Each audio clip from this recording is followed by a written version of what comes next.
Yabona abafana bakithi uphakela umthakathi benongizwe bayi-hijack-ile bafowethu into yathi uJacinta. Baningi bafowethu abantu abasizayo kule mashi and mashi kodwa abayenzi lento eyenziwa uphakela umthakathi benongizwe. Yabona bafowethu kunobhuti okuthiwa uFele Mtwini. Yabona uFele Mtwini bafowethu usesebenze kakhulu eyisebenza lento lena exosha abantu ku-harding kephi kephi kodwa akayigqamisile ngophakela umthakathi. Akayigqamisile uyalalela and futhi wenza izinto ngendlela efanele. La bantu ungizwe nophakela umthatha sengathi yibona abayiqalile lento. Bebekhona la bantu la e-South Africa amashangane echanasa bengawaxoshi.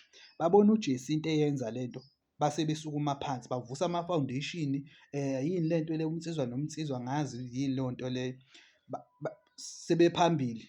Umuntu oyiqalile into usengemuva. Ibona manje sebehamba ama-meeting oRamaphosa. Ihamba kanjani i-meeting engekho umuntu oqala i-movement? Ngoba phela wena uneyakho eceleni right kodwa eyakho ibizolekelela i-march and march.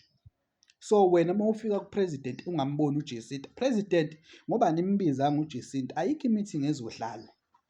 Ayikho vele unemoto yamahhala uyayiphiko. Thatha leyo moto yakho ujike ubuyele emuva. Yabo.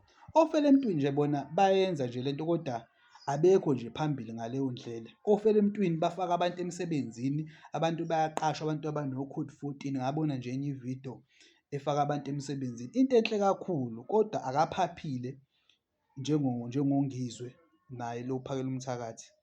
No bafowethu niyayibheda nje lento le, niyayibheda nixhaphaza umuntu wesifazane. Ya, iyona leyo nto eniyenzayo.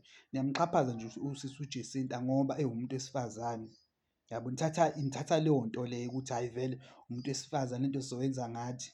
Yabo. No, mina nje ubhuti uphakela umthatha mina bengingamazi, mina ngambona kuyini lento le kade ngazi kwakunani ebhalwe u-95 esifubeni. Angazi noma kwakuyi-birthday yabani ubani uShenge noma wayofihlwa angisakhumbuli kahle kodwa nje kwakuyilapho. Yabo. Bathatha nje iy'nto zabantu la bantu laba sebefuna ukuthi kube ngabo. No madoda.